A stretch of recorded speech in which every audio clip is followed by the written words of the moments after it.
अस्सलाम वालेकुम student. Unit number 2 जो है क्लास 5 बुक का, ये शुरू होता है ऑपरेशंस ऑन लार्ज नंबर से।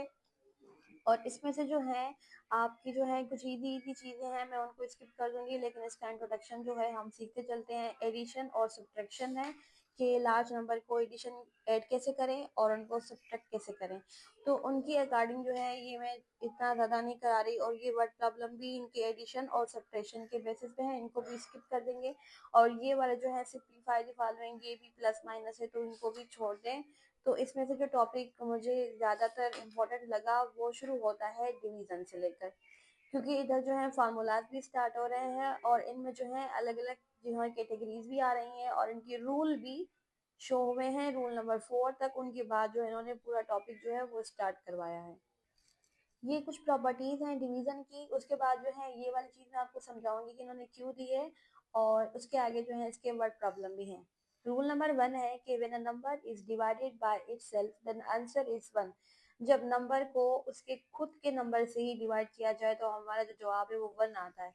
रूल नंबर 2 है कि when a number is divided bye 1, जब किसी भी नंबर को 1 के साथ डिवाइड किया जाए तो जो आंसर है वही मिलेगा जो हमारा पहले से ही क्वेश्चन था।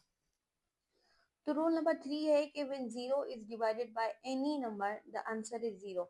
अब जीरो को किसी भी नंबर के साथ डिवाइड करेंगे तो जीरो आएगा, जिस तरह से मल्टीप्लाई में होता है कि जीरो अगर किसी भी नंबर से मल्टीप्लाई हो तो भी हमें आंसर जो है वो जीरो ही मिलता है। और रूल नंबर 4 है कि division by zero is not defined. जो हम जीरो के साथ किसी भी नंबर को करेंगे तो वो इंफिनिटी में हो जाएगा, वो डिफाइन नहीं किया गया।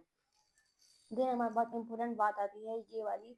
आपको ये बात समझना बहुत ज़रूरी है कि हमें जो है पता कैसे चले कि ये हमारा जो ये पूरी जो हमने ये डिवाइड की ये सही है या गलत है। ठीक है, हम किस तरह से अंदाज़ा लगाएंगे। हम जो है ना इस क्वेश्चन को, ये जो क्वेश्चन है हमारा, इसको मल्टीप्लाई करवाएंगे डिवाइजर के साथ। अच्छा, पहले आपको नाम याद होना बहुत ज़रूरी है। हम जिस नंबर को डिवाइड कर रहे हैं, ठीक है, वो होगा हमारे पास डिवाइडेंड, और जिसके साथ करवा रहे हैं वो होगा डिवाइजर। जिसका आंसर मिलेगा वो होगा क्वोशंट, और ये होगी हमारे पास रिमाइंडर। ठीक है, तो हमने ये सही डिवाइड किया है नहीं किया। क्वोशंट को मल्टीप्लाई करवाना होगा डिवाइजर के साथ, और फिर उसके साथ हमें रिमाइंडर जो है वो प्लस करनी होगी, तो हमें ये डिवाइडेंड वही नंबर मिलेगा। इसका मतलब हमारी जो डिवाइड है वो बिल्कुल सही है। ये हमें यहाँ पे रूल समझाया है। अब आपके पास इस तरह से फार्मूला बनता है। फार्मूला क्या बनता है कि जब हमें डिवाइडेंड देखना है तो फिर हमें क्या करना होगा। डिवाइडेंड बराबर होता है क्वोशंट मल्टीप्लाई डिवाइजर। जैसे मैंने कहा था, आपको क्वोशंट को मल्टीप्लाई करवाना है डिवाइजर के साथ और प्लस करनी होगी आपको रिमाइंडर। यानी जब उनका जवाब आएगा तो उनके साथ आपको रिमाइंडर प्लस करनी होगी। You can check your answer using this formula. आप अपना आंसर जो है वो चेक कर सकते हैं कि हमारा जो है ये सही है गलत है। ठीक है, इसको थोड़ा सा आजमा लेते हैं, इधर ही कर लेते हैं। हमारे पास क्वेश्चन क्या है, हमारे पास क्वेश्चन है 13, और डिवाइजर क्या है, हमारे पास डिवाइजर है 9। इसको मल्टीप्लाई करवाते हैं, 9 3 का होता है 27। तो हम जो है 7 इधर रखेंगे और 2 साइड पे कर देंगे।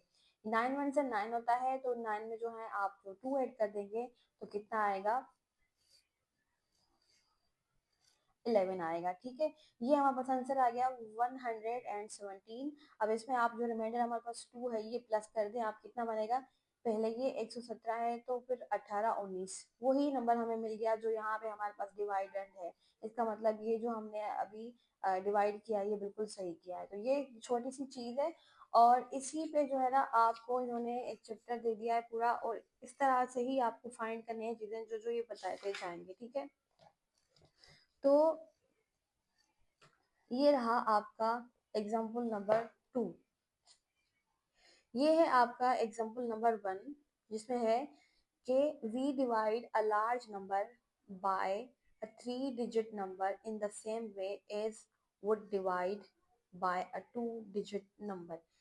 ये सिंपल है कि हम जो है वो डिवाइड करते हैं। डिवाइड सबको आती है, छोटे क्लासेस में भी हो चुकी है। ठीक है, तो इनका ये तरीका है कि हम डिवाइड करते हैं और जो है 3 डिजिट नंबर को भी सेम तरीके से जिस तरह से 2 डिजिट को करते हैं। ठीक है, तो इट्स ओके, इसका छोड़ दें आप, ये चीज बहुत जरूरी है।